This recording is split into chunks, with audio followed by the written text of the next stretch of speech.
usually in the Alim program, there are 3 trimesters. The first trimester, the second trimester, the third trimester. And in the final year of the 7-year program, you do the 6 books of ahadith. In the 6 books of ahadith, you do Bukhari, Muslim, Abu Dawud, Tirmidhi, Ibn Majah, parts of Nasa'i, Muwatta Imam Malik, Muwatta Imam Muhammad, Mukhtasar Maqasid Hasana, Musalsalat al-Awwaliyah. You do all of these books. So you have class about 12 hours a day.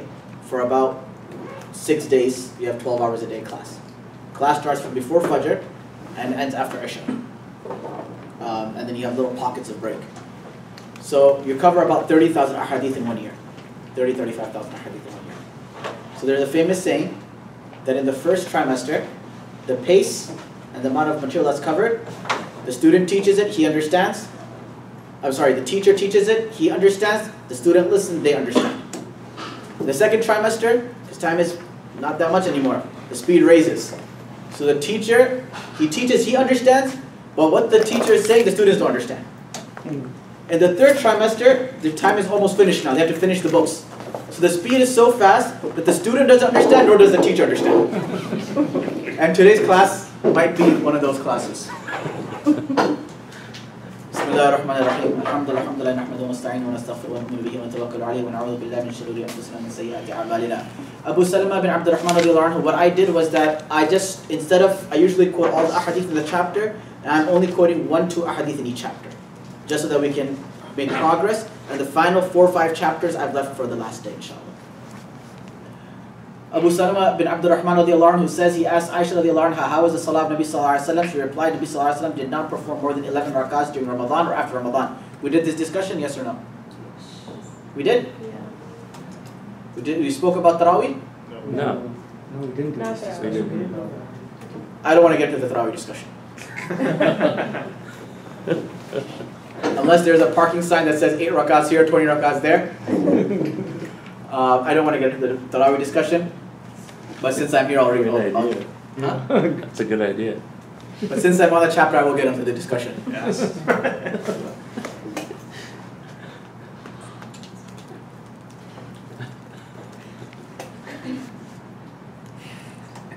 We had one person who was like, man, I'm not going to say anything. But then they say everything at that time.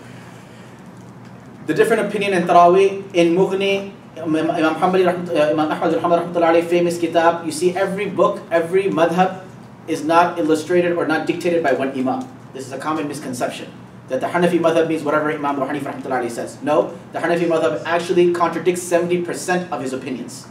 And only about 30% of his opinions are accepted in the Hanafi madhab.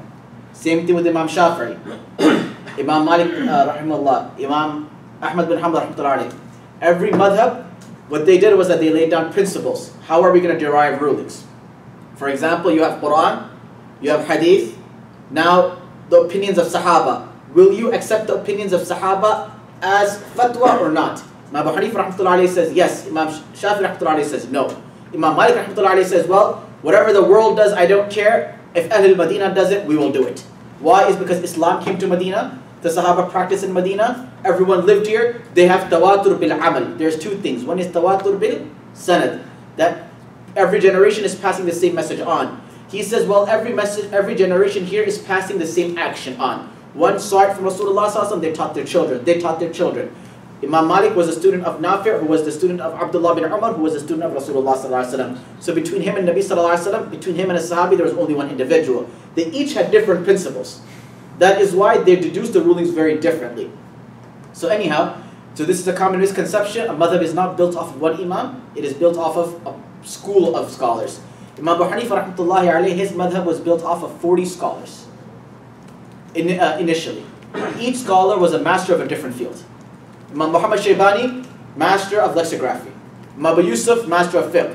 Yahya bin Ma'in, Yahya bin Sa'id al-Qattan, masters of hadith, rijal. Not hadith, masters of rijal. Abdullah bin Mubarak, master of hadith.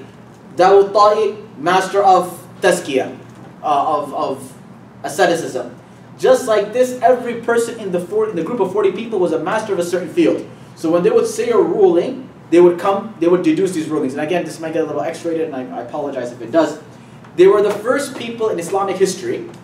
You see, before, back in the day, if a masala came, when the masala was there, question actually occurred, then they would answer the question. They would never answer hypothetical questions. There was no concept of answering hypothetical questions. This was the first group of people that sat together and hypothetically brought questions. One of them said that, let's say someone stole and their hand got cut off as a capital punishment. Now let's say technology has advanced so far that you can attach this hand back to the person's arm. Is it permissible for that doctor to do that surgery? Now again, some of these concepts were flawed, but it shows you how deep they went is because through this, for example, the test tube masla, the ruling of test tube, and the ruling of whose child would it be when you take someone's, you guys are all doctors, you all know the details. He says, okay, if there's a person, he masturbated, and the emission, he took a tissue, he wiped it, and he put it down. There's another woman, she was walking, she was menstruating, she had to wipe her menses, she grabbed that tissue, she wiped it, now the semen went inside her, and she has a child. Whose child is that? The concept may be flawed, but they thought of that masala 1400 years ago. And today you and I, we are Google crusaders. But oh no, mashallah, I know, this is my research shell. Ya Allah. These people, these individuals, they spend their entire lives, they dedicated towards it. So the point is not to nitpick each imam. The point is to appreciate their sacrifice and where they came from, where they understood. Imam Abu Hanif rahmatullahi alayhi says it is 20 rakats. His evidence is the narration of Muwatta Imam Malik on the authority of Sa'ib ibn Yazid, who says that Umar radiallahu anhu in the time of the Sahaba, they prayed 20 rakats of Taraweeh. Now, Imam Malik rahmatullahi alayhi prays 36 rakats of Taraweeh. Why? It's because between each break, he says that Ahl al-Makkah used to do tawaf, and because they did tawaf, they would pray 2 rakats. Actually, they would pray 4 rakats. They would do 2 tawafs. They would pray 2 rakats of tawaf. That's why they would pray 4 rakats. Now, we cannot do tawaf because we're in Medina Munawwara, so there are 4 breaks, therefore we will pray 16 rakats. Imam Shafi rahmatullahi has a multitude of opinions. Some of his opinions are of 20 rakats. Imam Suyuti rahmatullahi alayhi in Al-Hawali al-Fatawi writes that according to him, and this is not the predominant Shafi opinion, but according to him, Taraweeh is not a stipulated amount of rakats, but it's whatever you want. However, majority of the A'imma, scholars, agree that Taraweeh and Qiyamul Layl are 2 different prayers. There are a group of scholars who opine that Taraweeh and Qiyamul Layl is one prayer. There are a group of scholars. However, this is not the predominant opinion. The reason is that, and it's interesting, is because, subhanAllah, there's a moon sighting meeting that's happening this weekend in Chicago. What they're going to accomplish, I don't know. But the ajib thing is, the one who says local moon sighting, the one who says global moon sighting, the one who says global moon sighting, the one who says calculations, all 4 use the exact same hadith. All 4 use the exact identical hadith. The first one says, Sumu li ru'yatihi wa afdiru li ru'yatihi. The first one is fast on seeing the moon and break your fast when you see the moon. Okay? So local moon sighting says Rasulullah sallallahu alaihi wasallam is addressing you. So locally sighted. Global says Nabi sallallahu alaihi wasallam said sight when the fast when the moon is sighted. So even if one person sights it, the moon has been sighted. Global says that global is actually my opinion, but it's not cracking up on my opinion of it. It's a pretty legit opinion. Global is that you can accept any place as moon sighting as long as your calendar does not turn into 28 days or 31 days. That's global. Because global would mean that if the moon is sighted anywhere, everyone has to do it, and it will screw up a lot of people in Ramadans. Local would mean you'd have to see straight in your area. And then there's different opinions, what is the matla and all that, some other time inshallah. The point is that they all use one hadith. Yeah. Now, Taraweeh as well. The difference of opinion in Taraweeh, they all use the same hadith as well. The hadith of Aisha radiallahu anha, that how was the salah of Rasulullah sallallahu alaihi wasallam in Ramadan? Nabi sallallahu alaihi wasallam did not pray in Ramadan or outside of Ramadan more than 8 rakats. Yes or no? Yes? True. Yes? Now, the ajib thing is, did we not do a couple of ahadith before where Nabi sallallahu alaihi wasallam prayed 16 rakats, 17 rakats? No? I thought the previous Didn't it say 11? Yeah, I thought you said 11. You said 11 at the beginning. There were 11, there were 12, there were 16, there were multiple. There were multiple opinions on them.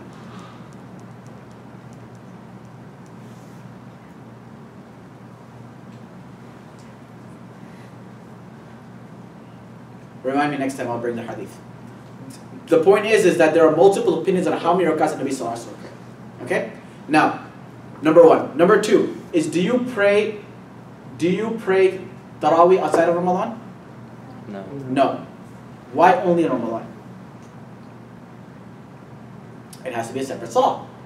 If it was one salah, you would pray outside of Ramadan too. Do you ever walk in after Isha and say, okay brother, today we're going to pray 8 rakats Taraweeh in the masjid? No. Why only in Ramadan? What is she saying? She's saying that, okay, one is the ibadah, the ijtimai ibadah. One is the personal ibadah of Rasulullah sallallahu alaihi wasallam. So this person is asking, okay, Allah says in the hadith, Rasulullah sallallahu alaihi wasallam said, "Man sama Ramadana imana wa ihtisaba, ghufira lahu ma taqaddama min dhanbihi." Whoever fasts in Ramadan with iman and with the hope of good deeds, all of his sins will be forgiven. وَمَنْ قَامَ رَمَضَانَ إِيمَانًا وَاحْتِسَابًا. Whoever prays in Ramadan. Now, how much did Nabi sallallahu alaihi wasallam pray? Did he just keep on praying? No. He prayed Tarawih. Whether it's Ramadan or outside of Ramadan, his tahajjud salah was 8 rakats. Do you pray Tarawih at the beginning of the night or at the end of the night? When do you pray tahajjud usually? End of the night. So the way the question is, the first group of individuals who opine that Tarawih is 8 rakats, they say, look, Nabi, she's saying in Ramadan, outside of Ramadan, no more than 8 rakats. The second group said, yes, look, she's saying in Ramadan, outside of Ramadan, no more than 8 rakats, because Tarawih is not prayed outside of Ramadan. The first group says, even in Ramadan, it was only 8 rakats. So are you guys following me or no? Yes. Yeah. Both, this is the margins of Rasulullah sallallahu alaihi wasallam. Qalilul kalam, kathirul ma'ani. Few words. Wallahi, one time we should just do a 7-hour seminar in Innamal a'malu binniyat. A 7-hour seminar on just the hadith Innamal a'malu binniyat. That's it. We studied it for 2 weeks, for 2 hours every single day. After that, the teacher was like, yeah, we just did a couple of topics. You know what? The rest you can read in books. One hadith. This was the depth of the knowledge. The point is, listen. You pray 8 rakats, that's good for you. You get the reward for that. You pray 20, good for you. You get the reward for that. Don't argue between what rakats to pray. Go get someone who doesn't even pray 2 rakats and bring him to the masjid and make them pray. Okay? Don't take this ilm and knowledge to go and fight other people. But use it to get better. Oh, 8 rakats, 20 rakats. Leave these scholarly discussions, debates. Someone came to me the other day. They said, but Shaykh, that person does something wrong. I said, your job is to stay quiet. Why are you getting involved in the debates? That's not your point. We have to finish topics. Hudayfa bin Yaman radiallahu anhu, if I start going off topic, you have the ijazah. Hudayfa bin Yaman radiallahu anhu says he performed salah with Rasulullah sallallahu alaihi wasallam one night. After commencing the salah, he recited, Allahu Akbar, dhul malakuti wal jabarut wal kibriyai wal azamati. Translation, Allah is supreme, Lord of dominion, power, majesty, and magnificence. He then recited after the Surah Fatiha, Surah Baqarah, and performed ruku'. The length of the ruku' was as long as the qiyam. There's 2 meanings of this. Number one is that Nabi sallallahu alaihi wasallam, if he prayed a qiyam for 15 minutes or 20 minutes, his ruku' was 20 minutes. The second opinion is that qiyam is usually how long? 8 minutes, right? 7, 8 minutes, 6 minutes? Right? If you double the time of qiyam, triple the time of qiyam, how long is ruku'? 1 minute? So just the way he tripled the time of qiyam, he tripled the time of ruku'. That's why there's a salah, the salah of eclipse. You guys know the salah of eclipse? Yeah. Salat al-kusuf and khusuf. There's a salah for eclipse. When there's an eclipse, there's a prayer. Now in that prayer, there's 2 opinions. According to Imam Shafi rahmatullahi alayhi, there's multiple ruku's. According to Imam Hanif rahmatullahi alayhi, there's only 1 ruku'. Now there is a hadith where they say that the Sahaba said, okay, we did multiple ruku's. So the Hanafis, they replied, they said that no, the actual reality was that Nabi sallallahu alaihi wasallam was in ruku', and the Sahaba were in ruku', and the ruku' was so long, they got up to check, is he still in ruku'? Okay, they went back down. And the people in the back, they said, oh look, he did 2 ruku's over there. And that's where they got the misunderstanding from. This is a very, very unique discussion. Fiqh itself means to have deep understanding. Fiqh itself means to have very deep understanding. You can't, yesterday in my tafsir, I mentioned some aspects of just the Arabic language. Wallahi, not a single Arab brother in that majma' knew the translation of 1 sentence. One sentence, that's it. We were talking about Imam Abu Hanif rahmatullahi alayhi, people who said that he doesn't know Arabic. I said this was the sentence he said. I said, okay, how many Arabs are here? I said, translate it. No one could. No one could translate what does it. Can you translate تذبب قبل أن تحسن? Nadir? Who else is here?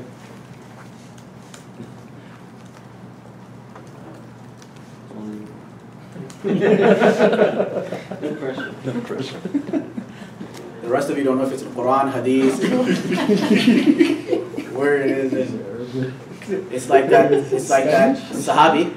He had a concubine, and his wife was always worried that she was very jealous. And obviously concubines, you're allowed to have relationships with them, marital relationships with your concubines. So now there's one wife. She was very judgmental of the Sahabi. Now she walks home, and the Sahabi hears that he's here, but he's in the state of janaba, impurity. So he can't recite Quran. Now if she knows that he's in that state, he's going to get in trouble. Sahabi, women still ruled in those days too.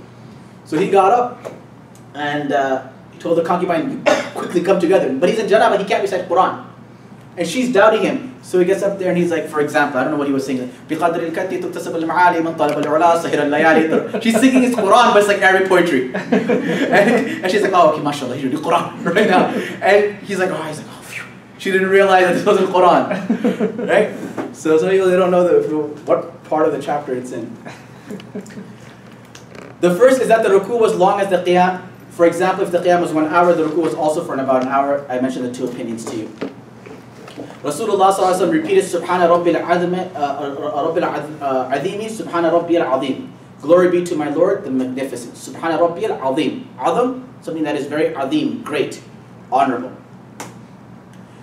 He lifted his head from the ruku' and said that this standing was also as long as the ruku'. When you get up from ruku', you have qawma, not koma, qawma. At this moment he replied, Rabbana li Rabbi alhamdu li Rabbi alhamd. For my Allah there is praise, for my Allah there is praise. He then went into sajda, and his sajda was just as long. He recited Subhana Rabbi al-A'la, Subhana Rabbi al-A'la. May my glory be to my Allah who is exalted. Got up from sajda and he read Rabbi ighfirli. Remember, when you are praying salah, now there's a difference of opinion behind the imam or after, with the imam, leaving that aside. When you're praying your salah by yourself, from the time you say Allahu Akbar till the time you say Assalamu alaikum wa rahmatullah, there is not a single second without the dhikr of Allah. Every moment you're remembering Allah. From the thana, to ta'awwath, to basmala, to fatiha, to surah, to ruku', to the dhikr of ruku', to qawma, to the dhikr of qawma, to sajda, to the dhikr of sajda. And when you get up between sajdatain, this is called a jalsa. In jalsa there's dhikr too. Rabbi ighfirli. So every second of yours is with the dhikr of Allah subhanahu wa ta'ala when you're praying. And also your right foot doesn't move. Especially if you're a man. The whole prayer, your right foot stays exactly where it is. It never moves. When you're going to the woman, you bend it, but that one foot, the right foot never moves in salah. It's anchored. Rasulullah sallallahu alaihi wasallam recited in his salah Surah Baqarah, Surah Imran, Surah Nisa, Surah Ma'idah, Surah An'am, and the narrator was in doubt about the last two surahs.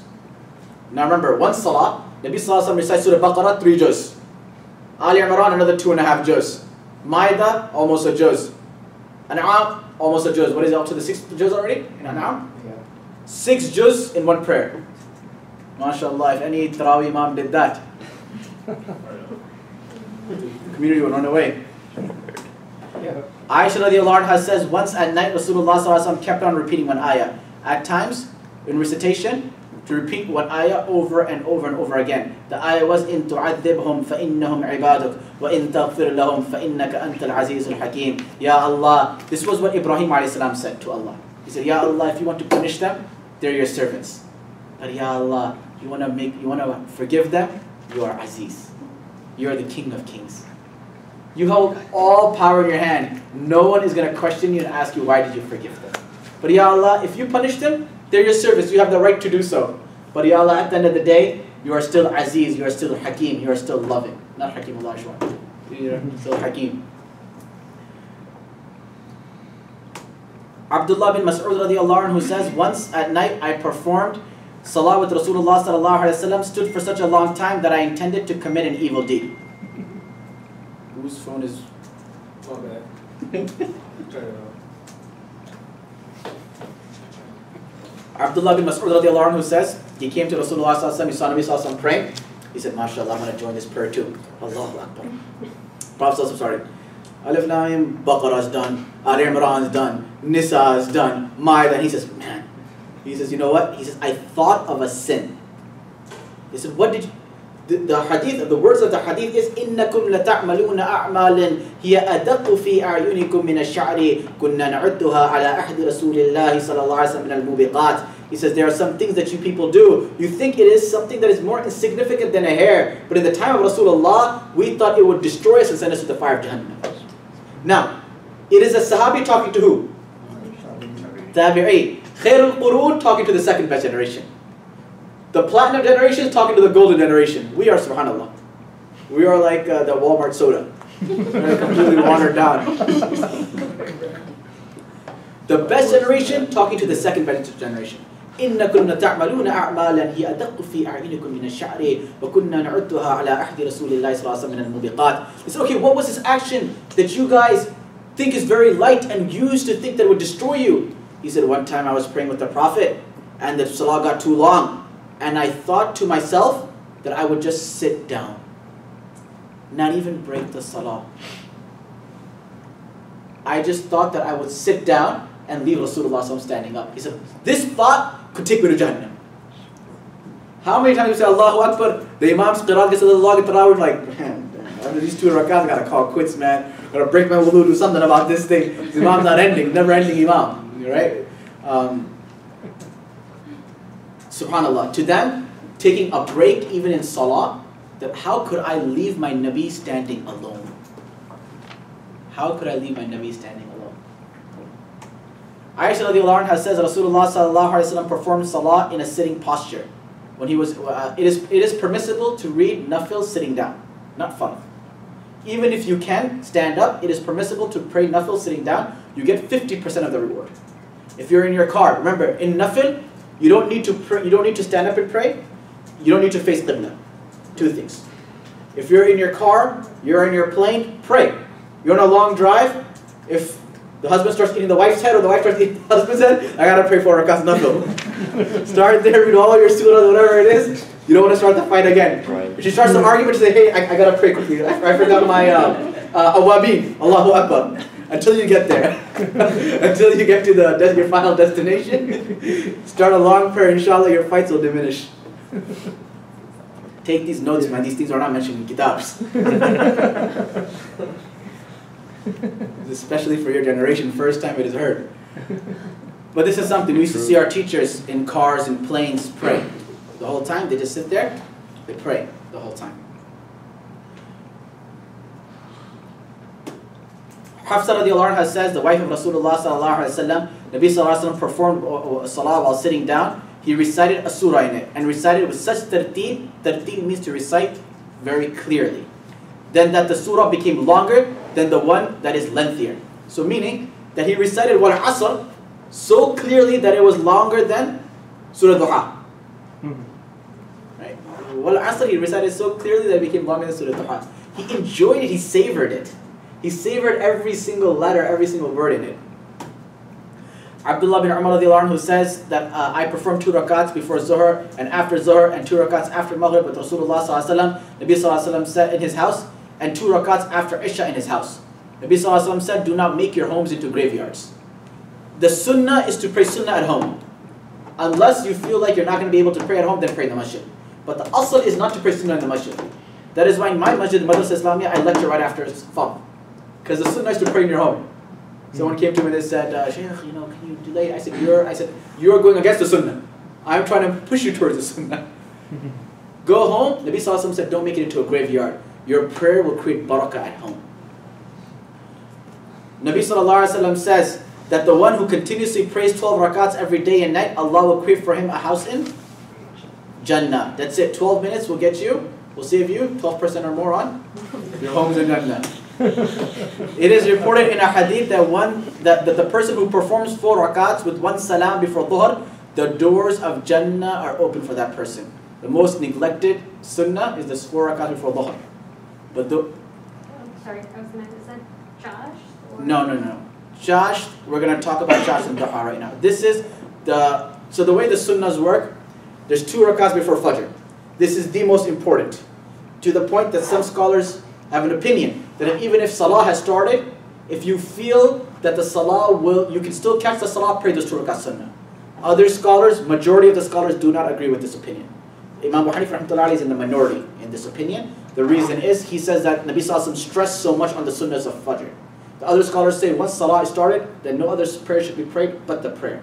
2 opinions. Okay. Number 2, 4 rakats before Dhuhr. Yes. The previous hadith was that Isha, the sunnah of Isha at home? Predominantly all the Prophet's sunnahs were prayed at home. He didn't pray sunnahs in the masjid. That's what I was saying. Okay. Sunnahs were not prayed in the masjid, they were prayed at home. Right? So 4 rakats before Dhuhr, 2 rakats after Dhuhr. Asr. There are 2 opinions. 2 rakats before Asr is the more correct opinion. In the Hanafi madhab, it is 4 rakats before Asr is sunnah. This is called ghair mu'akkada, the less emphasized one. However, 2 rakats is more correct. After Maghrib, 2 rakats is sunnah. After Isha, 2 rakats and 3 rakats witr is wajib, yes. What about Jummah?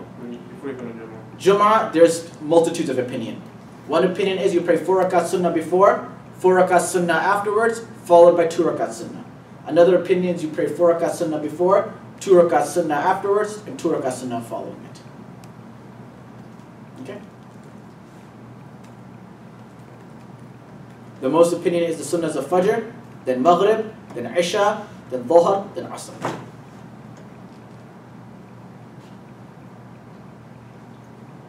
Yeah, 12 rakats, right? 2 of Fajr, 6 of Dhuhr, 8, 2 of Maghrib, 10, 2 of Isha, 12. Whoever prays 12 rakats, so the 12 rakats. Your question on Duha. Now, what is Duha? What is Josh? What is Awabin? What is Tahajjud? I'm going to say it in a nutshell so that we can move on, inshallah. I'm not going to mention multiple differences of opinions, I'm just going to mention it.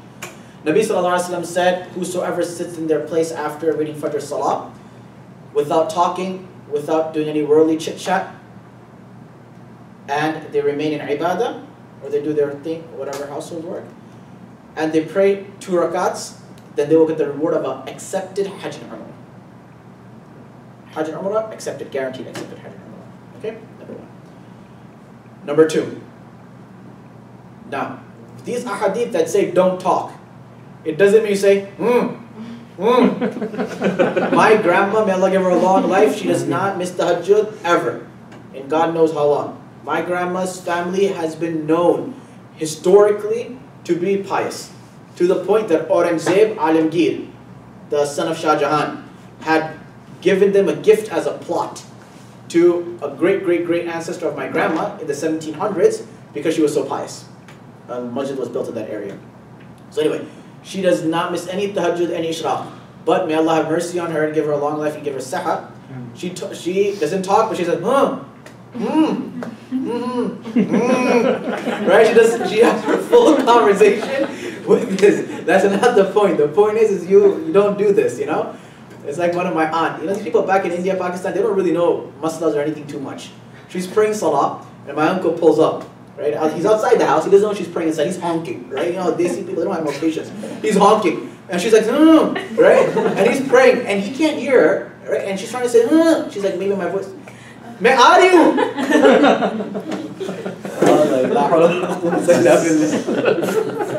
He's like, acha, main intezar kar raha hu.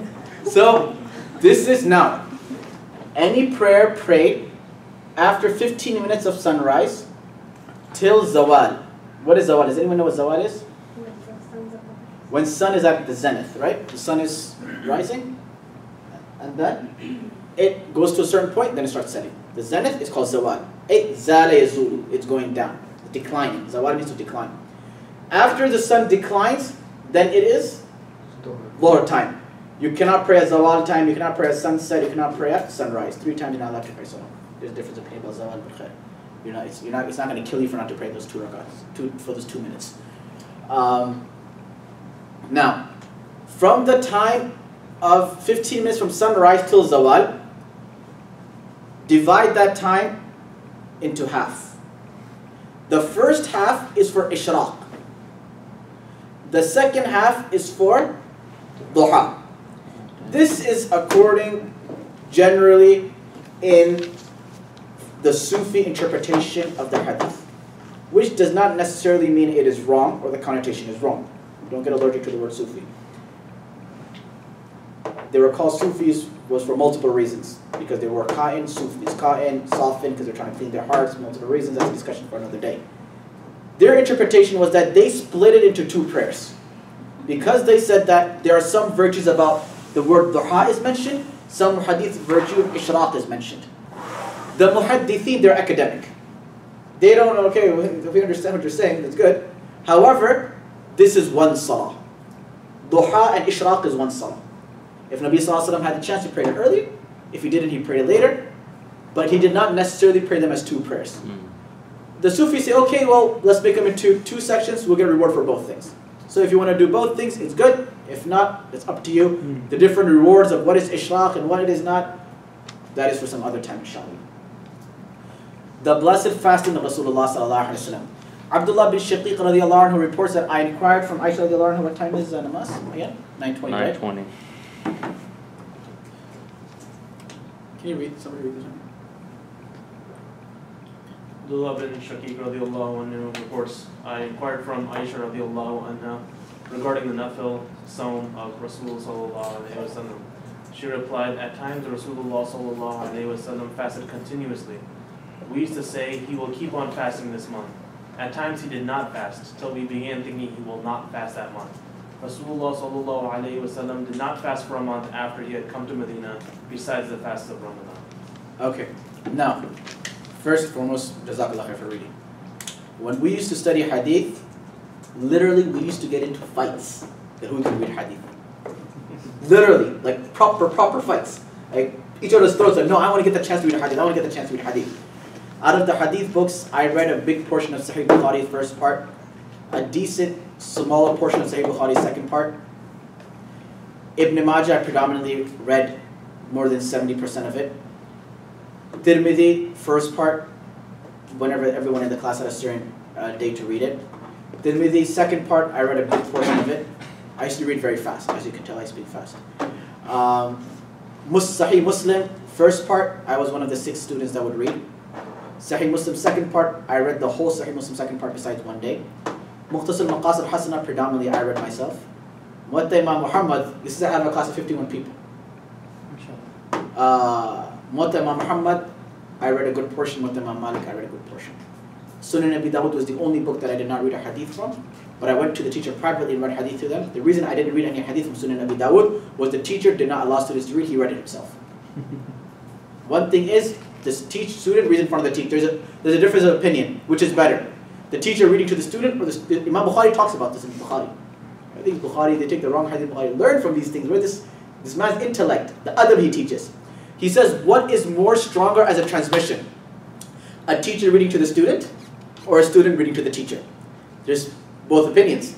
If the teacher reads to the student, then the teacher reads in the correct manner to the student. And just the way he heard from his teacher, he's reading to you. But if the student reads in front of the teacher, some scholars say this is better. They say why? They say, well, if the teacher's reading it and he makes a mistake, who's going to correct it from the students? It's a slip of the tongue, no one even knows, and they'll learn it wrong. But if a student is reading it, another student will correct him or the teacher will correct him, and that will be better in correction.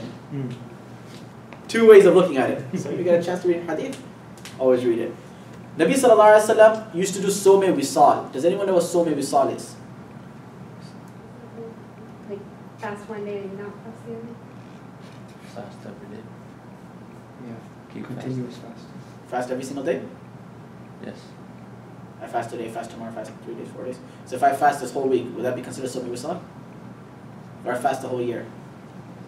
Would that be considered Shomai'l al Tirmidhi? You know better than me. Trying to trick you there, man. Learning too quick. Does anyone know what Shomai'l al Tirmidhi is? Or is that the Monday and Thursday one? Or, oh wait, the moon one? The moon one? Like 3 days sorry. every month. The 3 days that we remember. Keep fasting without eating. On no Yes. Nabi sallallahu alaihi wasallam used to fast without breaking his fast. He would fast multiple days without breaking his fast. And the Sahaba said, Ya Rasulullah, how do you do this? He says, Allah feeds me and drinks me. It was only permissible for Rasulullah sallallahu alaihi wasallam, not for anyone else. For everyone else, they must break their fast. Nabi sallallahu alaihi wasallam's fasts were continuous. 4, 5, 6 days of P90X. Proper diet. Right? Nabi sallallahu alaihi wasallam, his fasts were continuous. Now, Nabi sallallahu alaihi wasallam generally did not fast an entire month. There's many ahadith, different ahadith. Abdullah bin Shaqiq is saying his question he asked Aisha radiallahu anha, but the reality is that there are some months Nabi sallallahu alaihi wasallam did fast a predominant amount of. Now, Nabi sallallahu alaihi wasallam was on journey, was on battle. Many times Aisha radiallahu anha did not see him. So that is why she is saying what she saw. Salah radiallahu anha reports, I did not observe Nabi sallallahu alaihi wasallam fast for 2 consecutive months besides the month of Sha'ban and Ramadan. The preparation of Ramadan does not begin from Ramadan. It begins from Sha'ban. It begins from Rajab. Allahumma barik lana fi Rajab. Wa Sha'ban. Wa ballighna Ramadan. The preparation begins 2 months before. This is training. You know, before you start your work, residency. You guys in residency. Right then, because why? You don't want to screw up somebody's health. The guy doesn't know where to poke him, how to check his blood pressure and whatnot. And then you do residency and you get straight into the field, you're going to make mistakes. So this is your residency. 2 months. When Ramadan time comes, you won't make the mistakes. Oh, I'm fasting, I accidentally ate this.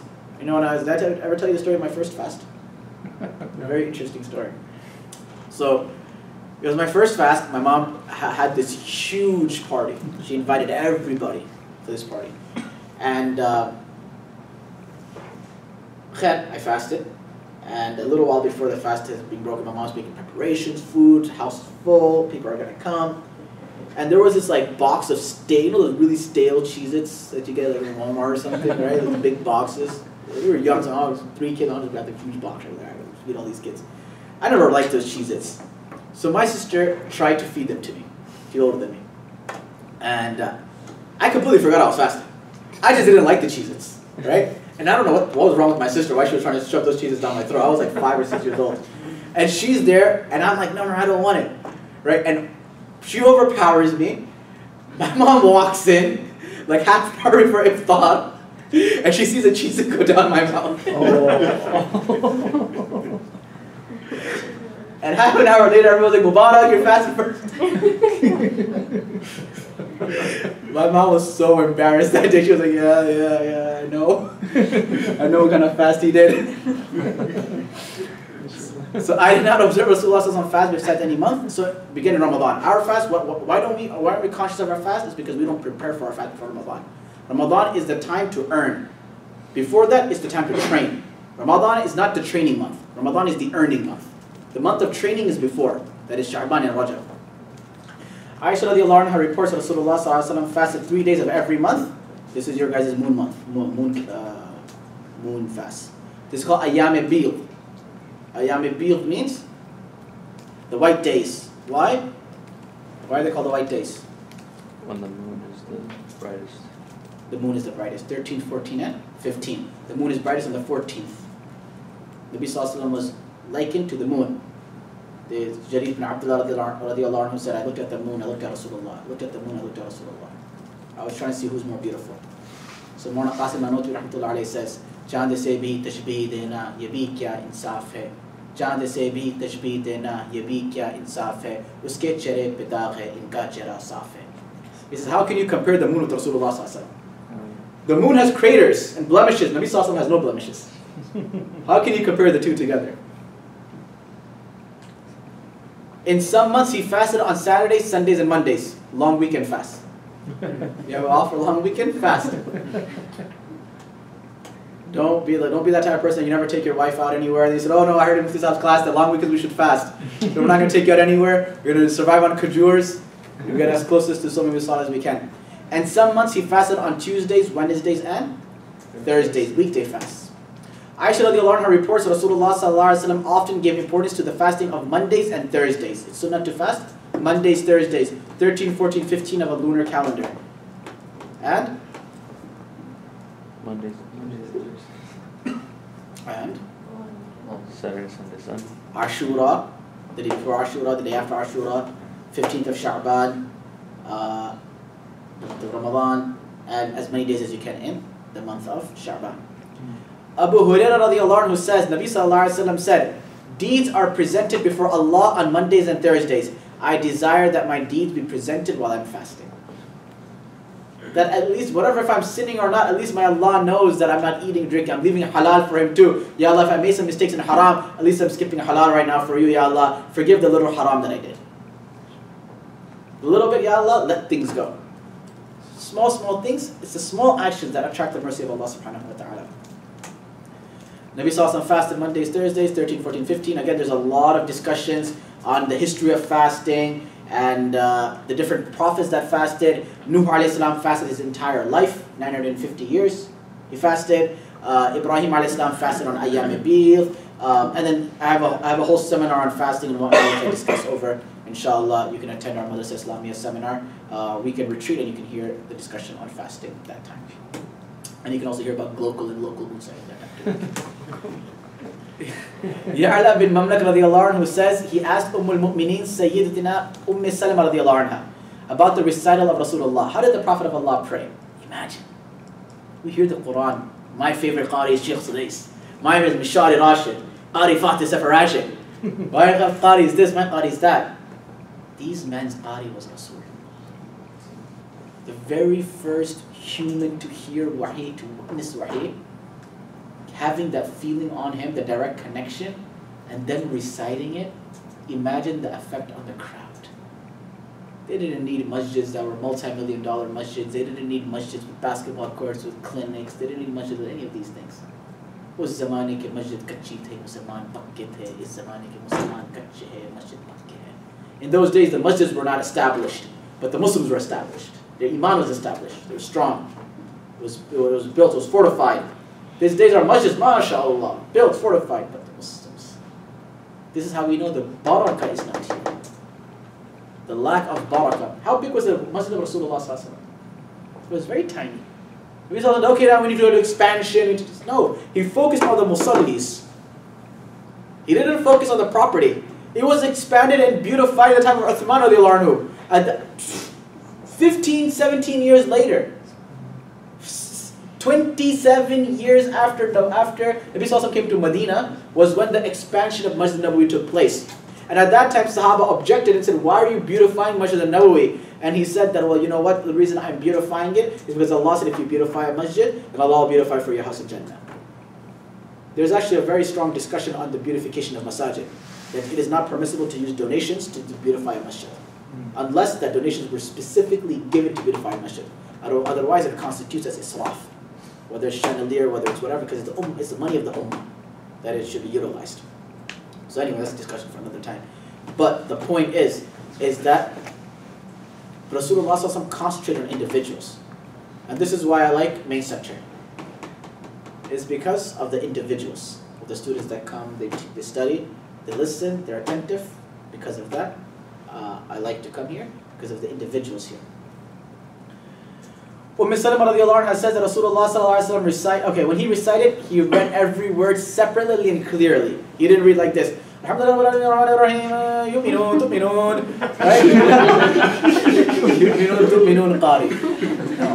That's people, they ask, hey man, how long does that tarawih finish in? Yo, it's amazing tarawih, man, 20 minutes. Nah man, that guy's 15 minutes, that imam, he hops, skips and jumps, right? He goes through the different, he goes, 3 times every night we do Quran, right? No, enjoy it. Allow the barakah of it to enter your heart. لو أنزلنا هذا القرآن على جبل لرأيته خاشعا متصدعا من خشية الله. That mountains would crumble if the Quran was read upon them. Are our hearts harder than the mountain? That we don't tear when the word of Allah is recited? Nabi sallallahu alayhi wa sallam recited every ayah separately. He recited Alhamdulillahi Rabbil Alameen, paused. Ar-Rahman Ar-Rahim, paused. This is the most correct way of recitation. 2 things Nabi sallallahu alayhi wa sallam did from ahadith. Number 1, he recited every ayah separately. Number 2, Nabi sallallahu alayhi wa sallam recited complete surahs. there is no evidence in the hadith where he recited a portion of a surah. If he recited the whole thing. He didn't take little breaks. He read the whole surah. Hence, Umar radiallahu anhu, when he was martyred, what was the surah he was reading?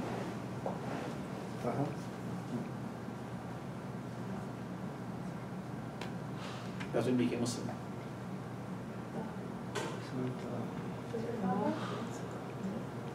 Surah what?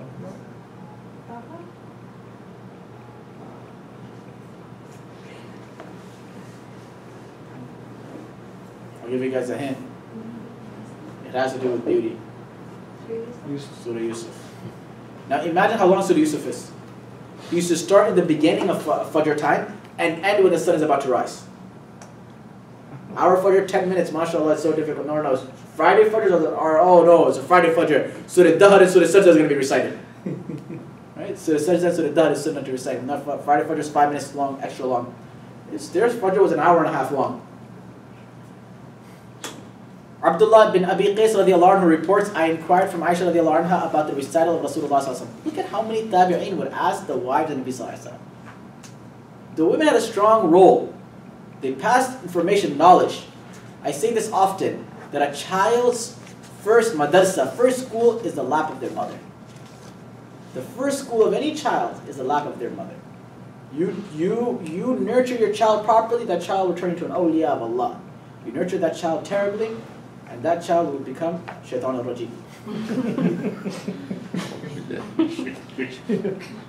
With small hands. I inquired from Aisha radiallahu anha about the recital of Rasulullah sallallahu alaihi wasallam. I'm not against small hands. For those who got it, they got it. For those who missed it, they missed it.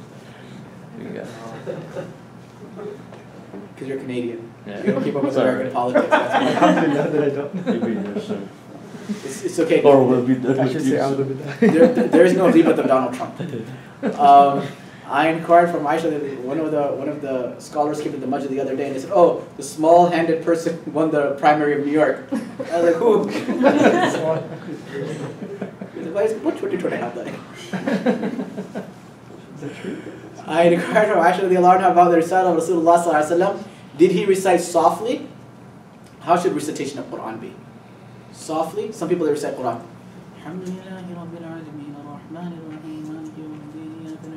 And you have people that don't know what the person's saying. Another person recites, mashallah, their adhan and their salah. You cannot tell the difference between the two. Between adhan and salah, right? She replied, he recited in both ways. I said, Alhamdulillah, who has made it easy for us. For the mu'adhin and for the silent reader as well. And different types of people, Nabi Sallallahu Alaihi Wasallam recited in both manners. Qatada radiallahu anhu narrates that Allah gave to every Nabi that he had sent a beautiful feature and a beautiful voice. Your Nabi Sallallahu Alaihi Wasallam also had a beautiful feature and a beautiful voice. Rasulullah Sallallahu Alaihi Wasallam did not recite in a melodious tone as singers do. Nabi Sallallahu Alaihi Wasallam didn't Justin Bieber or Rihanna his recitation. But Nabi Sallallahu Alaihi Wasallam's recitation was melodious, very beautiful. And again, just to wrap yourself around a salah behind Nabi Sallallahu Alaihi Wasallam. And imagine all the Anbiya. Next week is the week of Mi'raj, right? May 3rd, May 4th. Inshallah, on May 6th, I believe, is our program on Mi'raj. Madrasa Islamiyya, do come for that program, inshallah. And none of you were in the car with me. I was giving an explanation of a certain seerah kitab, I like a lot. And just to explain to the individual how amazing that kitab is, I told them that just read the incident of Mi'raj. And I gave him an example. One of the most phenomenal seerah books I've read in my life. He says, before Nabi Sallallahu Alaihi Wasallam went for Mi'raj, his chest was cut open. His heart was taken up, it was washed. Why? What's the hikmah behind it? What was the sins? No, I don't have the sins. It's like wudu of the soul. Wudu of the soul. Why wudu of the soul? We can't have it. He's gonna lead the Nabis. He's going to meet his Okay, creator. these are all good answers. He's going to meet his creator. You said wudu of the heart, but was wudu even there at that time? So I was reviewed after. Oh yeah. Oh, yeah. In order to go to Mi'raj, he got the gift of salah. To get the gift of salah, the wudu of the heart was done to get the gift of salah. Because there's wudu before salah. So even getting the salah, the gift before that, the wudu before it. And then we're going to go over why did Ibrahim a.s. not tell Nabi Sallallahu to diminish the prayer? Why did Musa a.s. tell him that? Why didn't he say it right away? Why was all of those incidents, inshallah, we're gonna talk about? It's going to be a very interesting program. But just to explain to you the vastness of Mawlana Idris Khan Dehlawi rahmatullahi alayhi's mind. This man was on another track. Even the tafsir he wrote, any book this man touches, his pen, subhanallah, Allah opened his heart and he could deduce the most ajib and most unique hikmats from any topic and any discussion. Abdullah bin Shakhir. Abdullah bin Shakhir radiallahu anhu says, I attended the noble assembly of Rasulullah sallallahu alayhi wasallam. He was performing salah. Because of his crying, such sound emitted from his chest, like that of a boiling pot. SubhanAllah. That Nabi Sallallahu Alaihi Wasallam cried, as if you hear, you know when water is being bubbling, how it bubbles? That's how Nabi Sallallahu Alaihi Wasallam cried. You know, when it bubbles, it shakes. You know when a person cries, they shake. Nabi Sallallahu Alaihi Wasallam, when he used to recite, he used to shake in his prayer. We've lost this, I mean, subhanAllah. And that's one of the reasons why I love the haram is just something else. Standing there, feeling it, having a reciter, and then they feel it as well, and they start crying. A couple of weeks ago, I went to Atlanta for an evening, and I prayed Fajr behind a friend of mine who graduated about 4 years after me. But subhanAllah, he read Surah Yasin in such a beautiful manner that I don't think there was a single ayah he didn't read where I wasn't crying in that ayah. Powerful, it touches you. And it softens your heart. And subhanAllah, how many of us have never shed a tear listening to the kalam of Allah? The kuffar, the enemies of Islam in the time of Rasulullah sallallahu alaihi wasallam would still cry. They would hear the Quran. The enemies of Islam. But this is something to do dua for. Ya Allah, allow my eyes to tear. Ya Allah, my eyes are dry. Allow them to become moist. This is a dua we must make. Ya Allah, get me a green card. Ya Allah, get me a wife. Ya Allah, I need to buy a new house. These du'as you'll always get. I did that green card dua especially for you. You're going to be making dua for the opposite in Canada very soon when Trump comes in. Look, if we want our president to teach us quantum physics, we'll go to Canada. You must have a really good guy who sets his speech up. He's like, hey, just in case they ask about quantum physics. Mr. Trudeau. You can't believe a president could be so intelligent. That's Canadian. Shots fired, right? Wasn't he like under model before he became a president? I don't know. He's a teacher. No, he was also a model before he became a president. Teacher. There's another Canadian here She's too. Be Canadian. careful. Oh, there's other Canadians? Ooh. All I'm saying is if Canada was anywhere else in the world, besides next to America, not many would know about it. That's all I'm saying. I'm not going to say much. I mean, how much of Canada do we really know? Toronto? Right? What's there to see in Toronto? Right? What's the other one called? Vancouver? Right? And then like everything else is like, there are more known cities in Texas than there are in all of Canada. That's because you live here, so you know the city. No. Dallas, Houston, people outside say, Houston, you're going to hear from Houston. Right? Dallas, right? They know, and I don't want to say how they say Austin, but what do you call, people know. There are more known cities in California and everywhere than in all of Canada. People don't even know where Canada ends, where it begins. Like even the Canadian Prime Minister's like, all right, hey guy, we're only going to talk about this other cities, guy. Right, that's it. And like Canadians are just really nice people. Like they don't even like, man, there was a Canadian there was a Canadian that came to visit me. And we're driving, and oh my God, this guy is the most polite driver. We're in Chicago, all these Canadians come, and they were driving Chicago downtown. It's downtown, man. You gotta like take a cut. He's like, no, guy, the guy in the spirit.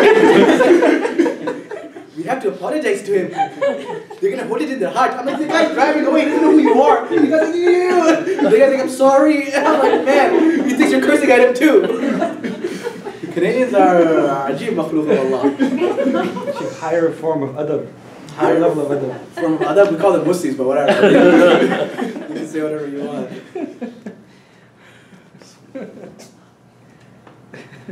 Abdullah bin Mas'ud radiallahu anhu says, Rasulullah sallallahu alaihi wasallam once asked me to recite the Quran to him. Subhanallah, imagine the Nabi of Allah asks you to recite the Quran to him. I want to hear the Quran from your mouth. This is something that our teachers would do. They would tell a student something. We want to hear you recite Quran. So I had a beautiful voice, so I had a nice voice. There was once, it's not permissible to recite in this manner. It's haram. But just to explain to you something that one of the students used to do, the reason it's haram is because you're adding words. But there was one student, I'm actually meeting him up in Cape Town, when he used to recite, we used to do it for the fun of it, we used to listen to it, not because we're actually listening to Quran. He used to be able to make an echo with his own mouth.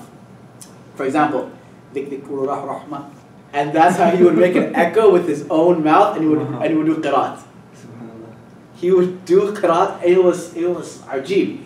And the teachers, did a beautiful voice, would say, you know what, recite something to us. A nasheed, recite something. And every Sunday, every Saturday, Maulana Muhammad do that. If you wanted to skip his class, then you'd prepare qiraat, nazam, bayan or something, and he'd be like, okay, read it, and his class would get skipped like that.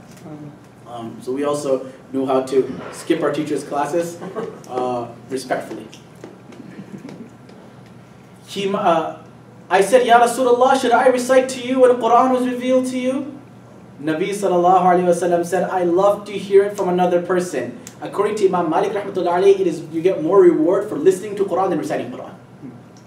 According to Imam Malik rahmatullah alayhi. The rest of the scholars say reciting it, you get more reward. There's even reward for listening to Quran. A program just, Madrasa Islamia, once a month, our breakfast club is only qiraat. No lecture, no talk, just Quran. And the whole idea is just to soak yourself in the kalam of Allah subhanahu wa ta'ala, unadulterated, without any translation, interruption. You just hear the words of Allah. And this is why I love qiraat programs. There's one happening this Saturday as well. The Zabirullah's program. Oh, okay. I don't know. I don't know what it is. Okay. I don't know what it is. Whichever one you go to. 10 minutes. Really? Okay. Thereupon I began reciting Surah An-Nisa. When I reached the ayah, وَكَيْفَ, what is it? وَكَيْفَ? Who knows Surah An-Nisa here? No? فكيف إذا جئنا من كل أمة Yes. Read it.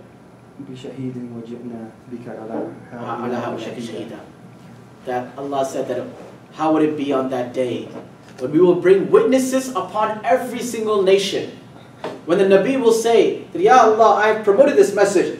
Allah will say, who is your witness? And people will stand up and say, Ya Allah, we bear witness that this Nabi is speaking the truth. And Allah says, Muhammad Arabi, upon the entire mankind, you will bear witness that the message was passed on to them. Nabi Sallallahu Alaihi Wasallam finishes the khutbah at Arafat time. He finishes at the end, and then he turns and he says, Hal ballaqtu risala, Hal ballaqtu risala, O my nation, O my people, 110,000 Sahaba standing there, pointing towards the heaven, and he says, have I conveyed my message to you today? They said, Naam ya Rasulullah, ballaqta amana, wa adda ballaqta risala, wa adda al-amana. Ya Rasulullah, you have given the trust that Allah has granted to you, given to you, you have spread it amongst the nation. On Hajjat al-Wada, Nabi Sallallahu Alaihi Wasallam, so he used to cry and get emotional at this time. The Nabi Sallallahu Alaihi Wasallam says, that Allah is talking to me about this time. Allah is discussing. You see, there was a difference. Someone the other day, I was walking in masjid, and one person comes and he starts saying, and he just started praising me and praising me. He's like, you guys are scholars, and scholars are mashallah. And he started saying hadith after hadith after hadith after hadith. And I listened and I listened and I listened.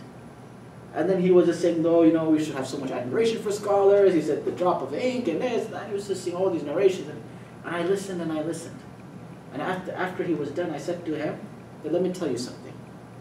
When you say the ahadith of praise of scholars, to me, in my mind, the way we are wired, is that the ahadith of where Allah punishes the scholars and the worst of punishments flashes in my mind. I said, you can praise me for an hour over here. I said, but my heart is fearful that when Allah says that in the final days, the worst individuals will be the scholars, that the ashrar al-ard will be the scholars on the earth, and therefore the rest of the ummah will be from shar. How will corruption come? How will this modernization? Oh no, we're evolving. No, we're evolving towards qiyamah. Changing this whole concept of Islam. Rasulullah ﷺ said, there's a hadith of Sahih Bukhari, amazing hadith. Muawiyah radiallahu ta'ala anhu enters Medina Munawwara. He sees, how do you say trutla in English? A wig. You know those like fake attachments of hair? The hair extensions. He came and he walks into Medina Munawwara. It's haram to put hair. Nabi Sallallahu Alaihi Wasallam did curse, right? La'ana Allah al-wasilat al-mustawsilat. Nabi Sallallahu Alaihi Wasallam cursed those who make hair extensions, right? He walks into Medina Munawwara. Muawiyah bin Abi Sufyan al-Dhar. Hadith is in Bukhari. He sees this hair extension on the floor. He grabs it and he doesn't ask who it is. He doesn't ask anything. The first thing he says is Ayna ulama'ukum? Ayna ulama'ukum? Ayna ulama'ukum? Where are the ulama? How is it possible that the ulama can be here and still balala spread? So people come and say, Mufti Sahab, you know, some of the things you say, censor them a little bit, politically correct. At times, I listen, at times I don't. Why? Is because tomorrow on the Day of Judgment, Allah will say to me that you had the chance of making a correction, but you didn't. Ayna ulama'ukum? Ayna ulama'ukum? Sometimes my words, they might appease some, they might not. But, you have to say the truth, no matter how bitter it is. Finish this hadith off. The blessed bed of Rasulullah sallallahu alaihi wasallam we'll do after. Inshallah, we have the bed of Rasulullah, the humility of Nabi sallallahu alaihi wasallam. We don't have much the character of Rasulullah sallallahu alaihi wasallam. The modesty of Rasulullah. Not much. So we'll see you next week, inshallah. Via Skype. No, inshallah. I'm going to finish it today, inshallah. Whatever happens, inshallah. Please tell them about the May program that has been postponed because of my trip. I'll say it then. Yes. We were supposed to have the second seminar, what is it? The second, 1st of May. Seminar. Yeah, what is it called? The second, the word in continuation. Section is another word for it. Sequence. The second Sequel. Second sequel to the seminar. See, I'm going to Africa. I'm already losing my English language. It was supposed to be May 1st, but it's going to be postponed. Not on May 9th, right? May 8th, not on that. June 5th? The first week. Sunday before Ramadan. The Sunday, right? The night of Ramadan. The Sunday that precedes the night of Ramadan. MashaAllah. That night is Ramadan. Because ISGH follows calculations, so Ramadan they know 10 years before. June 5th. Sunday, June 5th. Inshallah. Come and start your Ramadan strong. Inshallah. After We have 5 more minutes. Since we have. the blessed bed of Rasulullah sallallahu alaihi wasallam. Imam Muhammad al-Baqir. Who was Muhammad Baqir? He was the third, fourth Imam? What do you mean fourth Imam? Actually, no, I don't know. I take it back. I don't know. Come on, man. Have more. You're in America now.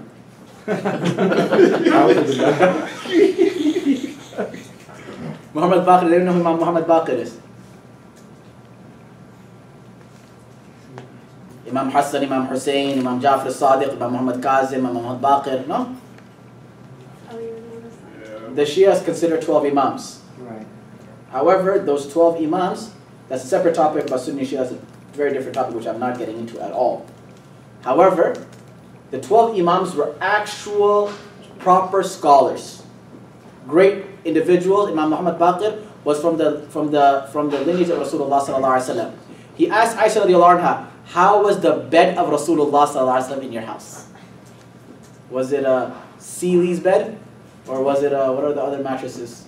Tempur-Pedic? Was it a water bed? Was it an air bed? What kind of bed did Rasulullah sallallahu alaihi wasallam have? She replied, it was made of leather. The upholstery on our headset is made of leather. The bed of Nabi of Allah was leather. Our wallets are leather. The bed of Nabi of Allah was leather. Imagine sleeping on leather. It was made of leather in which was filled the queer of date palm. You know how you have date palm trees, the branches of it? That's not comfortable. That was the padding. It wasn't Tempur-Pedic. Hafsa radiallahu anha was asked how was the bed of Rasulullah sallallahu alaihi wasallam. She replied, it was a canvas folded into two. It was two cloths which was spread for Rasulullah sallallahu alaihi wasallam to sleep on. On one night I said to myself, imagine it was just a cloth. It was just a cloth like this. It was just a cloth. She said we folded into two. That's it. One day I said that, Ya Rasulullah, let him be more comfortable. So I folded it one more time. It became 4 folds. I folded it and spread it in that way. In the morning, Nabi Sallallahu Alaihi Wasallam asked, what did you spread for me last night? I said, Ya Rasulullah, it was the same bed. I only folded it into 4 so that it became softer. Nabi Sallallahu Alaihi Wasallam said, leave it to the original form because the softness of it deprived me of tahajjud last night.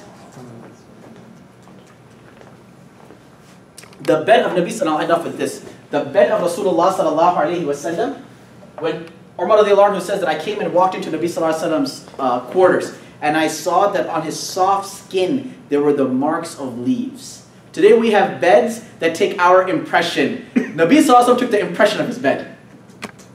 We have beds today that take our impression, but the Rasulullah took the impression of the bed. And on the topic of tahajjud, I'm going to finish off with the story. There was a scholar, I don't know if you've ever heard of Altaf & Sons, the book company.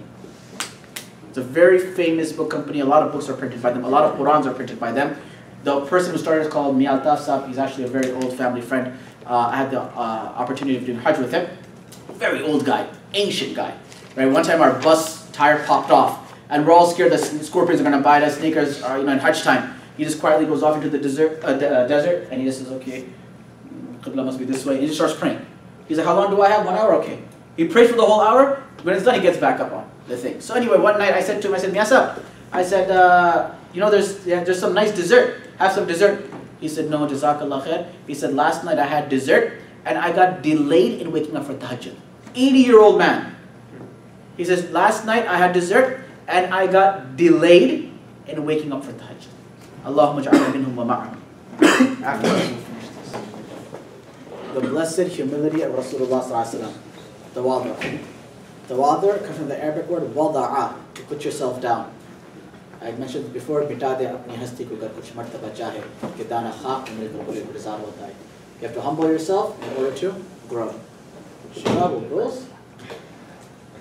Not you, Fivey? You don't like him? It's not about that. Hakim Olajuwon was there for Maghrib. I know. He didn't see you there. He would have dunked on your head. Your team is Chicago, bro? For now. For now? MashaAllah. Umar radiallahu anhu says, Rasulullah sallallahu alaihi wasallam said, do not exceed in praising me as the Christians overpraised Isa alayhi salam. I am a bondsman of Allah. I am a slave of Allah. Therefore call me the Abdullah. وما زادني شرفا وتيها ومما زادني شرفا وتيها وكدت بأخمصي أن أتأثري دخولي تحت قولك يا عبادي وأن أرسلت لي أحمد نبيا. The Arabic poet says, the most honorable thing you can call me is Abdullah. Why? Is because Allah is calling me Abd. One of the Sahaba, or Tabi'in, Thabit bin Qais, I believe, Al-Bunani, he said that I just want to wait till the day of judgment so I can hear Allah call me Ya Ibadi. Whether I go Jannah, Jahannam, regardless. But I just want to hear Ya Ibadi, oh my servant. Allah speaks about Rasulullah sallallahu alaihi wasallam in many places. Subhanalladhi asra bi abadihi layla min al-masjid al-haram. Called an abd over there. Isa alayhi salam, inni abadullah. Constantly reminding them that they are the servants of Allah subhanahu wa ta'ala. Anas radiallahu anhu reports a woman came to Rasulullah sallallahu alaihi wasallam. What time do you have to close the masjid? Go to 10. You can finish before that, inshallah. A woman came to Rasulullah sallallahu alaihi wasallam and said, I would like to speak to you in private. A woman came, Ya Rasulullah. In some narrations it comes in Sahih Muslim that it was a slave woman. She just grabbed Nabi sallallahu alaihi wasallam by the finger and took him to the side. She's like, I need to talk to you. Nabi sallallahu alaihi wasallam came, and he went. He didn't say, I need a meeting, I need this, I need that. Nabi sallallahu alaihi wasallam was not about these things. He was a humble person. He said, where do you want to sit? Let's sit on the street. Where do you want to talk? Let's sit and talk. Oh no, we need to have nice. There was no office of Rasulullah sallallahu alaihi wasallam. today now we have offices, myself included. We have offices now. Beautiful. Nice office. Rasulullah sallallahu alaihi wasallam had no office. His office was the world. Everyone was welcome to it. Anas radiallahu anhu says, Rasulullah sallallahu alaihi wasallam visited the sick. He didn't just say, oh, people must come visit me. No, he himself go to the hospital sometime. I'm sure you guys are always in the hospital. But go visit people who are not in the hospital that are sick. And this is, attend funerals. Don't just say, okay, his BP is gone, time of death, 1:02 p.m., April 8th. No, go to his janazah too. Don't just pronounce people dead. Right? You as doctors, mashallah, are experienced in this field. Go to people's janazah. Go bury them. This is haqqul muslimi al muslim. He rode on donkeys. He rode in Camrys. He accepted the invitation of slaves. Nabi sallallahu alaihi wasallam didn't always accept the da'wah if it's only biryani and it's no. Even if someone gave him one small little bowl of cereal, he was ready to accept that as a da'wah. He didn't only go and accept something that was very grand, something that was very big. On the day of Banu Qurayza, the battle of Banu Qurayza, he rode on a donkey, the reins of which were made of date palm leaves. And even the steering wheel wasn't of good quality. On it was a saddle made of date palm leaves. It wasn't leather seated. It was made of cloth seat. It wasn't a nice plush, mashallah, Mercedes leather in there.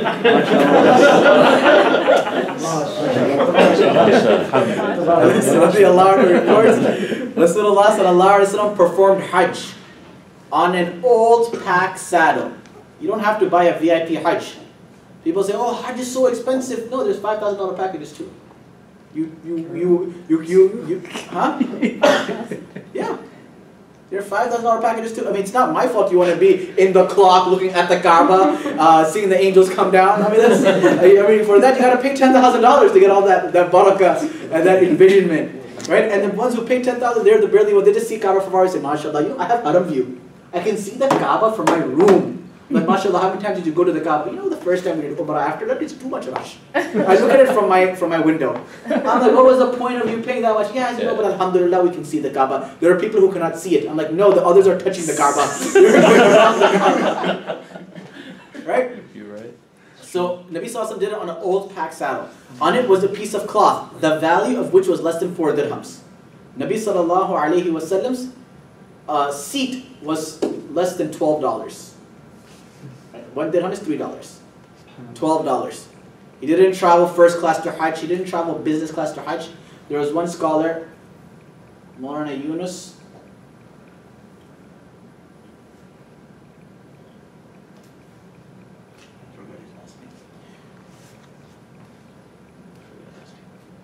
Very, mashallah, pious scholar. So he was very well connected in South Africa. Someone came and they told him that here, take a plane. I have a private plane and I have connections in the Saudi government. I know you love to go for Umrah. Get on the plane, go, I will take care of the trip. So he said, Jazakallah khair. He's like, I'd rather go to the city of my king, Rasulullah sallallahu alaihi wasallam, as a faqir than go to him as looking like a king. So I'd rather humble myself and go there. That's why I tell my Hajjis all the time, that don't think you're special just because you're buying an expensive package or whatnot. You're doing it because you're lazy. And you're buying these packages because you're lazy. Not because, oh, you're rich. No, it's because if you didn't do this, you'd barely even make it this close. Understand, humble yourself, and then you will value every moment of your Hajj. Rasulullah sallallahu alaihi wasallam was reciting the dua, Allah make this Hajj one that has no show or fame. What is the first thing Hajjis do when they meet each other? How much did you pay for your package? What was your package? Really? You know that would help. Somebody asked you this question or something? Rasulullah sallallahu alaihi people, that's the first thing they do. SubhanAllah, bin Arafat, Muzdalifah, they're just talking about the fears of their Hajj and coming back. That's all they're talking about, right? That's not the purpose of your Hajj. The purpose of your Hajj is for yourself. Come with Caravan Hajj and I'll give you advice. Radiallahu reports that someone asked Aisha radiallahu anha, what was the usual practice of Rasulullah sallallahu alaihi wasallam at home? How was he at home? Was he the same? He acted all pious, teach his class and whatnot in River Oaks Islamic Center. How was he at home? At home, he was a human from among other humans. He didn't say, I'm Sheikh, Sab, and this and that. No.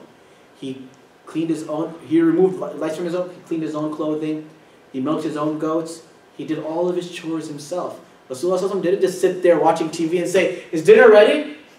Why isn't dinner ready yet? No, go in the kitchen, help out. Or if you're the ones watching TV and telling your husband to cook dinner, help out. Teamwork, team effort. Make it a practice. One brother told me, he said, first, I'm giving you advice. I said, what's up? He said, I'm giving you advice. The first year you're married, or at least the first 3 years, never do anything in the kitchen. I was like, why? Because so you establish your authority. I was like, Good luck. I was like, okay.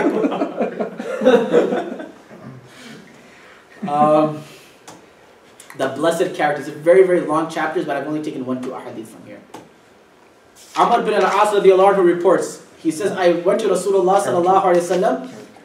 He said, Nabi sallallahu alayhi wa sallam gave attention, spoke, and showed love to the worst person of a nation, so that the person may feel he is being given special attention. Nabi sallallahu alayhi wa sallam made everyone feel special. He used to give attention and spoke to me also in such a manner that I began to feel that I was the best amongst everyone. Imagine, he fought against the Prophet of Allah in every single battle. And now he becomes Muslim and the Prophet ﷺ is giving him so much respect. He's like, Ya Rasulullah, who's better, me or Abu Bakr? Nabi ﷺ is like, Abu Bakr. He's like, okay, what about me and Omar? He's like, Omar. He was like, me and Usman? He was like, Uthman. He's like, I better just stop right now. Nabi ﷺ goes to the whole category of Sahaba. He's like, our ignorance is a bliss. I'd rather not know. Nabi ﷺ made everyone feel special. But when asked, Nabi ﷺ said, no, fadilas for Abu Bakr. They were such, Abu Bakr, Umar, and Rasulullah ﷺ, that the Sahaba used to say, we used to constantly hear, Ja Abu Bakr, Umar, Ja Rasulullah wa Abu Bakr wa Umar. Abu Bakr, Nabi ﷺ, Abu Bakr and Umar came. Nabi ﷺ, Abu Bakr and Umar left. Nabi ﷺ, Abu Bakr and Umar sat. Nabi ﷺ, Abu Bakr and Umar spoke. So much so, their friendship was so close that even they are buried next to each other. That their friendship was so close that even they are buried next to each other. Anas bin Malik radiallahu anhu says, I remained in the service of Rasulullah sallallahu alaihi wasallam for 10 years. He never once scolded me. This is a test for me. I scold my teachers, I scold my students all the time. When I did something, he never asked me, why did you do so? When I did not do a certain task, he never asked me, why did I not do so? It was like Hafiz Iqbal. Hafiz Iqbal, this is Hafiz Iqbal. Never asked me, why did you do something? Why didn't you do something? Yeah. Rasulullah sallallahu alaihi wasallam had the best character. خدمت رسول الله صلى الله عليه وسلم 10 سنين ما قال لي أف قط ولا لشيء صنعته لما صنعته ولا لشيء تركته لما تركته وما مسست قزا ولا ديباجا ولا حريرا ألين من كف رسول الله صلى الله عليه وسلم. He says, man, I touched everything. I've touched silk, brocade, every single thing you think it, I've touched it. But let me tell you something, nothing is softer than the hands of my Nabi sallallahu alaihi wasallam. And then this is a famous hadith I told you, that his Anas bin Malik student, Abu Tahir, I think Tahir was his name or something. He says, "Safihna bi kafi allati safahta ma Rasulillah sallallahu alaihi wasallam." Shake our hands with the hand that touched the hand of Nabi sallallahu alaihi wasallam. And then through that all the way down to us is an unbroken chain to Rasulullah sallallahu alaihi wasallam. With each person shook the hand of their teacher all the way to Rasulullah sallallahu alaihi wasallam. I never smelled musk or any fragrance more sweet smelling than the sweat of Rasulullah sallallahu alaihi wasallam. The most fragrant smelling was the sweat of Rasulullah sallallahu alaihi wasallam. This shows that especially summertime, you go to the gym, you work out now, mashallah, you want to come to the masjid and pray, use some Old Spice. And take a little rinse. Don't come to the masjid and say, Allahu Akbar, and everyone's like, Salatul Janazah time now. Right? That's not the principle. There's some people that when you pray next to them, you try avoiding, maneuvering around them. There was one brother I met, and he just wanted to give me such a tight hug, and I was like, subhanallah. I was like, he's just granted me a new cologne. And so I was like, all right, I was like, this brother's scent is a little, I'm very sensitive to fragrance. So I said, okay, I said, this brother's fragrance is very unique. I was like, all right. It just so happened that there was a space inside. They're like, brother, please come and pray next to us. I was like, ya Allah. I was like, this salah might be my last salah that I pray. So put fragrance on, smell nice. Carry cologne or something with you all the time. Not the $1 90% or 95% water, 5% ether type of smells. Aisha radiallahu anha said Rasulullah sallallahu alaihi wasallam did not hit anything with his Mubarak hands. Prophet ﷺ didn't hit anyone. Besides the time when he made jihad in the path of Allah. He did not hit a servant nor a woman. Abuse is real. Domestic abuse is real. And this does not show you're a man. Our teacher used to say, if you're a man, hit another man that is a man. Hitting a woman doesn't show you're a man. Men don't hit women. And women don't hit men either. There's two sides to this side. The wives of Rasulullah never hit either. I have seen a lot of uncles get slapped in my life. I know an uncle, his wife beats him. Wallahi, his wife beats him. You know that thing the roti maker. Wallahi, he did something. I don't know what he did. It wasn't even that bad. He's just a lazy guy. He's just a very lazy person. I mean, I understand, but whatever. He's just a lazy person, right? It is what it is. Wallahi, she put chili powder in his eyes. Wallahi. Yeah. She put chili powders in his eyes. No, this woman is not from America, nor is the husband from America. They're from back home. But yeah, man, it's. Still together. Yeah. The husband's a lazy guy. It's a lot of work to let leave one wife go and go to another person. He's not made for that kind of work. He's the type of person, he just sleeps. Wallahi, I'm not even joking. He sleeps, while he's sleeping, his hand sticks out. Children come, they put like chips in his hand, and he goes, Wallahi, I'm in the masjid, I'm not even lying. I'm not even exaggerating these stories. These are true, real stories. That's what I was like, what? That sounds like barbecue. Or if you were to get married. Only one day I heard that he got pissed off, but besides that, he always got pissed on. Lesson, modesty of Rasulullah sallallahu alaihi wasallam. Nabi sallallahu alaihi wasallam was very, very modest. He didn't say sentences like I did. Abu Sa'id Khudri radiyallahu anhu says, Jundub bin Junada, that was his name. Jundub bin Junada was more bashful than a virgin girl in her veil. The Prophet ﷺ nowadays, this is very bashful. What is shame? What is shame? What is haya? Subhanallah. You go to middle school, elementary school, and you're like, Ya Allah, what are these girls wearing? What are these children wearing? What are people wearing? There's no more concept of haya, sharam, or anything anymore left amongst the community.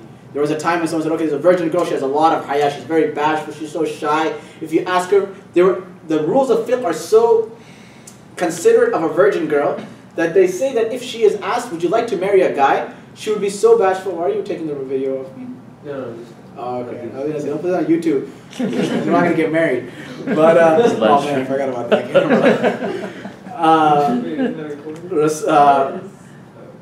To the point that fiqh chapters say that if you ask a girl, a virgin girl, would you like to get married to this person, Dr. Sab over here, and she stays silent, that is approval, because it is against her modesty to utter any words. It is against her modesty to utter any words. Nowadays, mashallah, the girl already has a checklist of guys.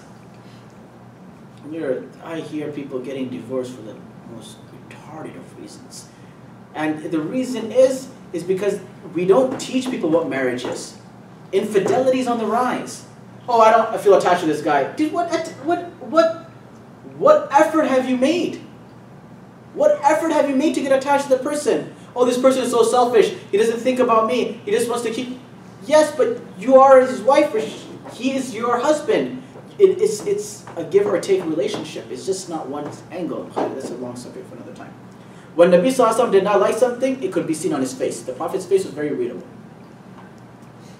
The blessed cupping of Rasulullah Sallallahu Alaihi Wasallam. What is cupping? Hijab. What is hijama? Where is the masjid? In front of the store. Where is the store? In front of the masjid. Bloodletting. Bloodletting. You cut, or you cup and then you cut. Yeah. Has anyone got hijama done over here before? Fake hijama. What do you mean fake hijama? When, Explain to You you have later. Play-Doh cups on you? I'll tell you when we this. go for Canadians are like, no, guy. You can't talk about blood, guy. We just act like it. There's no blood in our culture. Canadian. oh When we go to Hajj with Caravan Travels, we'll go Yes. for cupping, inshallah. Cupping? No, we're not taking liabilities for that at all. Guys trying to sue us. I'm on to you. Does anyone know what cupping is? I mean, has anyone gotten cupping done?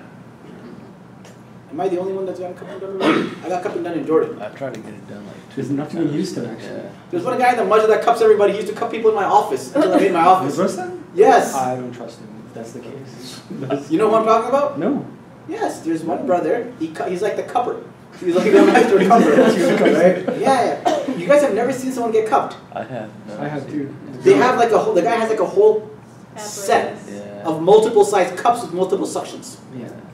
They slit incisions, and they put it and they take out the thick blood, right? And the blood is like jello, and they cup you either between your shoulders, your leg, your ankles, your head, and it's really good for you.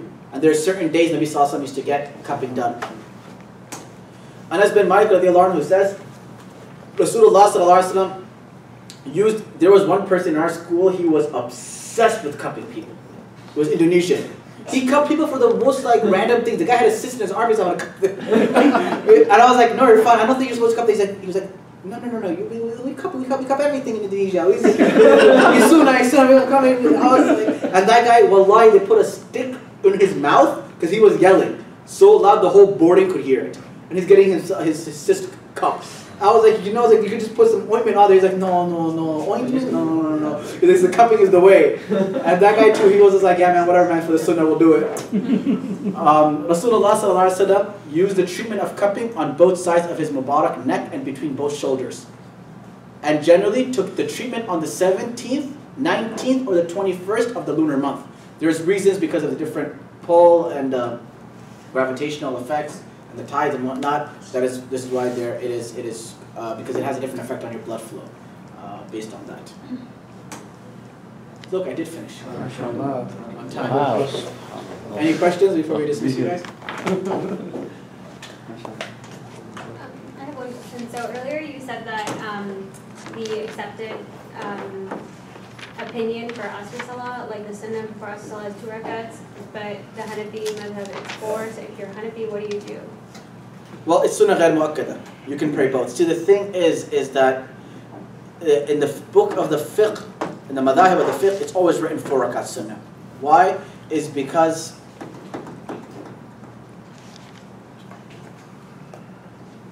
I heard there's a hadith, is it true? is there Riyadh al-Salihin here? It's on here. No, the book. There should be a book in the... Can you check if there's a book?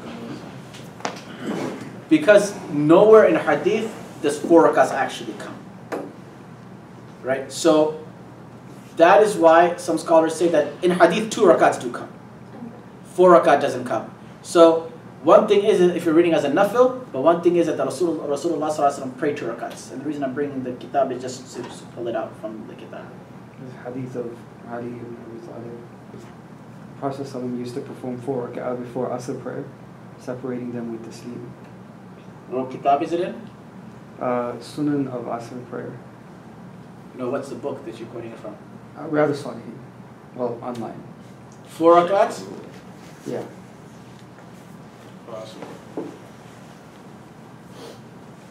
First one.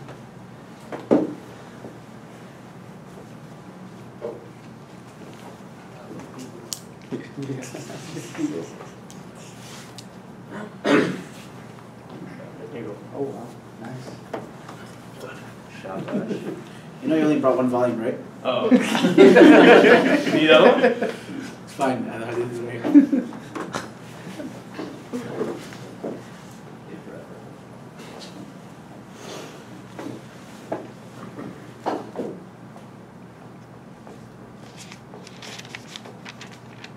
Yeah.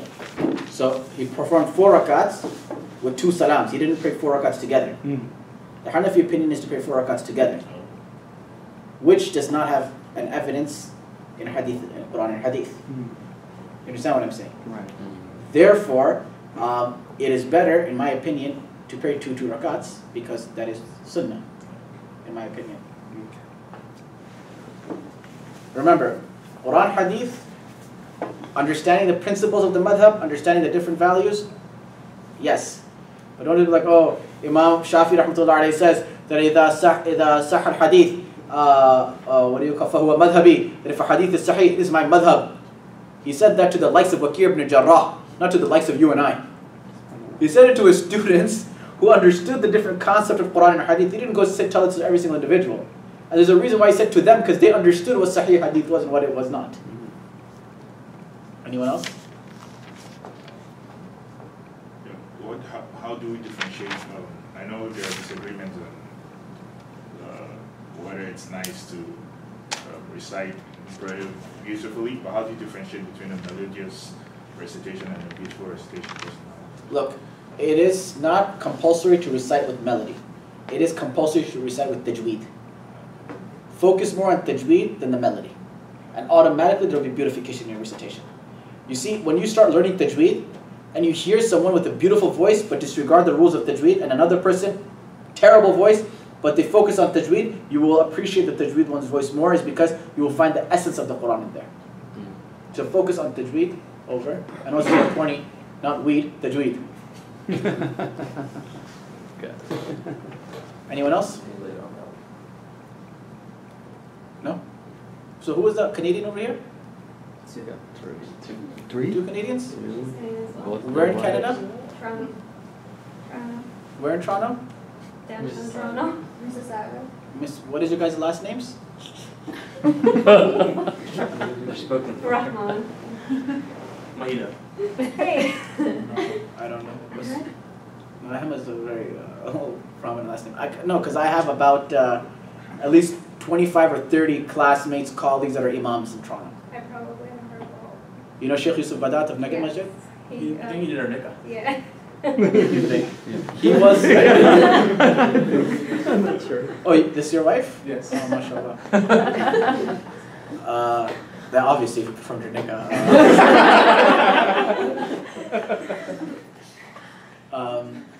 Sheikh Yusuf Badat graduated in I think 96 or 98. I believe 98 from Darul Zakaria. Me and him are graduated from the same school. Oh, okay. Me and Sheikh Yusuf Badat. Do you know who in Masjid Abu Bakr Mullah is? Sheikh Abu Bakr Mullah, Sheikh Abdul Manan Mullah, Sheikh Hashan. You know them? Yeah, his sister is here too. Really? Yes. His sister is here, you're right. His sister by Masjid Bilal. Yes. Abu Bakr.